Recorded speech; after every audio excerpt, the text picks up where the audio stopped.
So, you want to import a car? In this video, I'm going to go over the process of buying, shipping, and registering my Corolla. There's lots of importers who already have cars in the States you can get, like Duncan Imports, Right Hand Drive Specialties. And since my RAV4 and my Soar were already imported to the States, I wanted to bid on one myself, since I'd have more control over what options I get on the car or how rusty it is. So mid-April of 2023, I got in touch with Mike from Japan Car Direct. I'll leave their info in the description with a link to their website in case you want to go and bid a car through them. It started out I wanted a Carina ED since I knew they came with four-wheel drive, but after seeing Jimmy Oak's video where he got a diesel four-wheel drive Corolla, I at least wanted to get a gas one. So after telling Mike I wanted to import a Corolla, I had to pay a 60,000 yen deposit, which is about $410, and then I got access to the auctioning site. Now the 60,000 yen deposit you put in, it goes towards the car you win. But if you don't end up buying a car, then you're able to go and get a refund on the deposit. So I let Mike know I wanted to bid on this Corolla.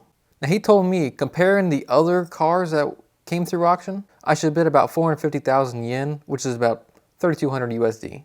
So I agreed with him, 4,500 yen would be my max bid. And the next day, I got an email back saying I won the car. And I didn't even pay the max price. I only paid 337,000 yen. Which is about $2,420.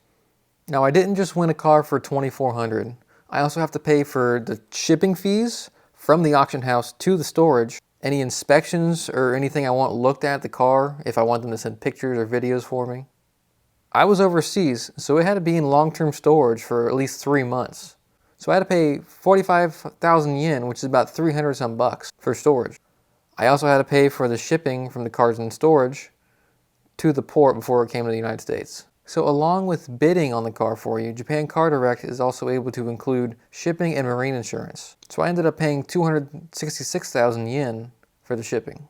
So after your car leaves Japan, it's probably going to be at sea for about a month. Now you're going to need a broker. Luckily, Japan Car Direct also has brokers in case you don't already have one. I was able to go with one they had in Georgia, which saved me a whole lot of time and hassle dealing with paperwork. I ended up spending about 450 bucks with him.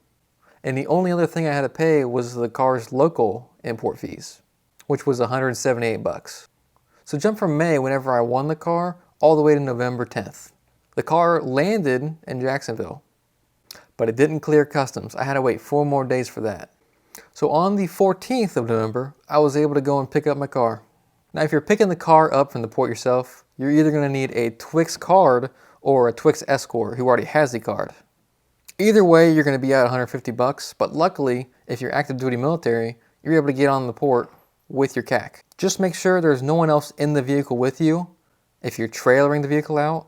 Now, if you're trying to drive the car out of the port yourself, you're going to have one of the port staff drive you back to your ship's area. Also, make sure you get a reflective vest. If you don't bring one with you, it'll cost you 10 bucks at the entrance. I had to wait about 20 minutes for someone to show up to take me back, but it was pretty easy to get the car out of the port after that. Now, I'm not sure if it's every state that has a port, but if you get a car in Jacksonville, in Florida, take it to the regional inspector in Jacksonville while you're there. I ended up driving an hour back home and having to go back to Jacksonville the next day because you can't register it in your local DMV or tax collector's office. Your vehicle has to be inspected by one of the regional inspectors in either Tallahassee or Jacksonville before you can get it registered locally.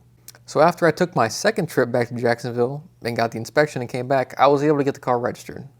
So here we are today, after 7 months of waiting and adding up the price of the car, the auction fees, the shipping, the broker, and getting the car registered in Florida. I ended up paying about 6,500 bucks. Certainly not as much as if you paid for a car that's already in the States, because dealers are going to put like $3,000 more on top of it just so they make a profit. So in the next video, I'll be installing a radio and some speakers.